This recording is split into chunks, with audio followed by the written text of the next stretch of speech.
और ओबीसी के अधिकार की यदि बात करना है ना अधिकार लेना चाहते हो तो देश में एक ही पार्टी है कि जो बहुजन की बात करती है, बहुजन के काम करती है और ओबीसी समाज के अधिकारों की बात करती है। ओबीसी के अधिकार आपको चाहिए तो आप सिर्फ बीजेपी कांग्रेस को छोड़कर ये बहुजन समाज पार्टी की एक बार बटन दबा देना कि ओबीसी समाज के लोगों अभी भी जाग जाओ और तुम्हारे अधिकार और हक ओबीसी की लड़ाई के लिए कुत्ते की तरह आप यहाँ वहाँ घूमते हो और टुकड़ों टुकड़ों में बांटकर ओबीसी समाज का नाम लेते हो, ना बदनाम करते हो। ओबीसी के अधिकार की बात नहीं करते, आप सिर्फ बीजेपी कांग्रेस में टुकड़ों टुकड़ों में ओबीसी को बांट कर ले जाना चाहते हो। लेकिन हमारे लोग कुत्ते की तरह जाकर कांग्रेस बीजेपी के गले में पट्टे पहनकर उनकी गुलामी करते, ये दुर्भाग्यवश है।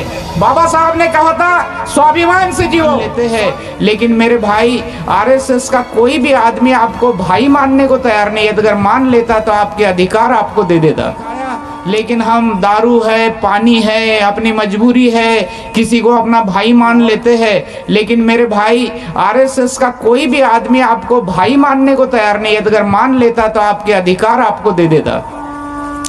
70 साल में अभी मेरे ख्याल से मैं जितना घूमता हूँ एरिया में सुनता हूँ, जो बोले बीजेपी को हरा सकता है उसको अपने को मतदान करना है, उसी तर्ज पर इंडिया गठबंधन बना है। लेकिन मेरे भाइयों, मैं ओबीसी लोगों को खास करके बताना चाहूंगा, बाबा साहब अम्बेडकर 1947 में कानून मंत्री बने और कानून मंत्री बनने के बाद संविधान में लिखी हुई ओबीसी की 340वीं कलम लागू करने की बात नेहरू जी को बोले और महिलाओं के अधिकार के लिए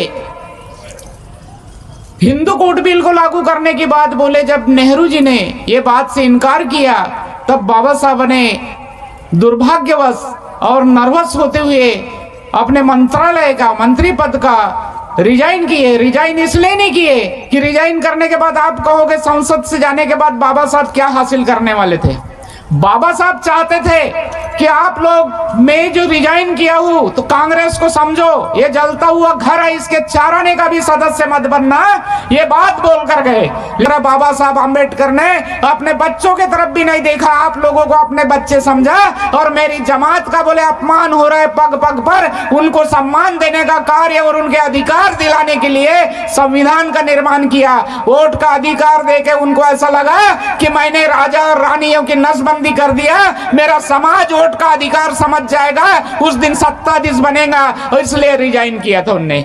लेकिन हमारे समाज के लोग जानबूझकर बहुजनों को ही बदनाम करते, टुकड़ों के तरह समाज को बांट दिया। और जैसे मोहसिन भाई ने अभी कहा कि ये लोग नादान है, बीजेपी कांग्रेस के लोग ये नादान है, समंदर को सुखाने चले।